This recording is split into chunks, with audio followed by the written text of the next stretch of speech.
আসার সময় তো দেখেছিলাম তাই। আর সেটাকে নিয়ে যা সুন্দর মিম তৈরি হয়েছে, বাপরে বাপ। সে তো প্রসেনজিৎ তার মধ্যে গান গাইছেন, সবাই তার মধ্যে গান গাইছে। মিমগুলো দারুণ বানানো হয়েছে, কিন্তু যারা বানায় তাদেরকে হ্যাটস অফ। মিমটা আমি বললাম যে রাস্তায় দেখতে দেখতে এলাম, আমাকে প্রশ্ন করা হয়েছিল যে কারখানা হচ্ছে না।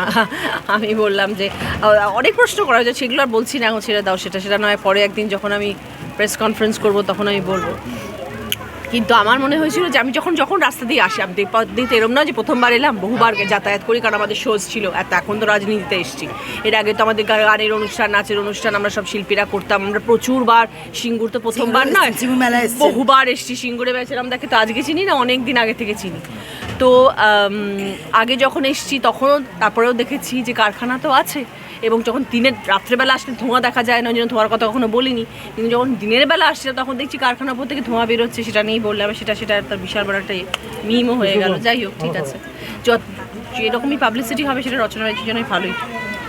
মানে নেগেটিভটাকেও পাবলিসিটি ভাবছেন, তাই তো? নেগেটিভ তো আমি কিছু বলি না, প্রথমত কাউর সম্বন্ধে বলি না, কখনো বলি না। মিমের নেগেটিভ, মিমটা নেগেটিভ না, মিমটা মজার। কি কত লাইক হয়ে যাচ্ছে জানেন ওই মিমগুলো করাতে? হাজার হাজার লাইকস হচ্ছে, খুব ভালো। আপনার পরিচিতি আরো বেড়ে যাচ্ছে। হ্যাঁ, ওইটাই হচ্ছে কথা, কোনো নেগেটিভ কিছু বলারই নেই আমার। বলছি, সিঙ্গুরে আজকে আপনি প্রচার করলেন, বাম প্রার্থীও প্রচার করেছেন। তার দাবি 2011 সালের পর থেকে এ রাজ্য সিঙ্গুর থেকে টাটা চলে যাওয়ার পর শিল্প শূন্যে পরিণত হয়েছে। তাই বলবেন বিষয়টা? এটা আমি আমার তো কেন তো নেই যে দিদি যে বাংলার মুখ্যমন্ত্রী সারাক্ষণ উন্নয়ন নিয়ে কথা বলছেন এবং উন্নয়নের জন্য জান প্রাণ লড়িয়ে দিচ্ছেন, তিনি কলকারখানা করতে দেবেন না বা তিনি কলকারখানাতে সাপোর্ট করবেন না, এরকম কথা তো আমি কখনো ভাবতেও পারি না, এবং সেটা হয়ও না। এবং দিদি অনেক কিছু করছেন, ওনার প্রতি মুহূর্তে প্রতিনিয়ত তিনি চিন্তা করে যাচ্ছেন, চেষ্টা করে যাচ্ছেন যাতে বাংলার উন্নয়ন হয়। বাংলার উন্নয়নের জন্য প্রতিদিন মানুষের জন্য ভাবছেন, করছেনও। তো সেখানে আর সিঙ্গুরের আন্দোলন নিয়ে যেটা আমি বলেছিলাম যে ঐতিহাসিক জায়গা থেকে আমি আমার প্রচার শুরু করলাম। যখন আমি যেদিন আমি প্রথম শুরু করলাম, আমি সিঙ্গুর দিয়ে শুরু করেছিলাম। এবং সেটা আমার ঐতিহাসিক বলার কারণটাই হচ্ছে যে দিদি তো কখনো কলকারখানার বিরুদ্ধে নন।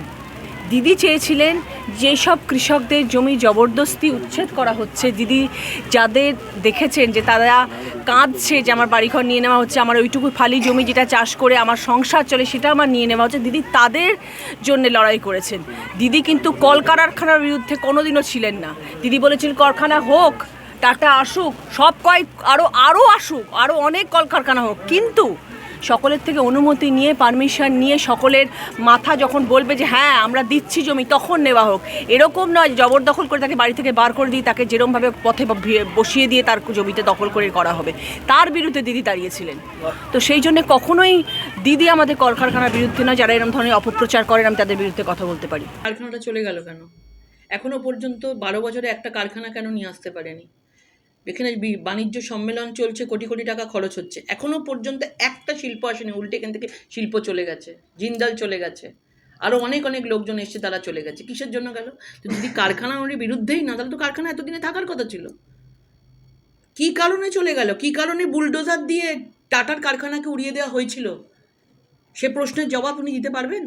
কী কারণে দেওয়া হয়েছিল? চাষিদের কারণে দেওয়া হয়েছিল। চাষিরা এখনো পর্যন্ত চাষ করতে পেরেছেন, সেটা চাষের উপযুক্ত করা হয়েছে সেই জমিগুলোকে। তো এইগুলো মানুষ সব দেখতে পাচ্ছে, মানুষ জবাব দেবে।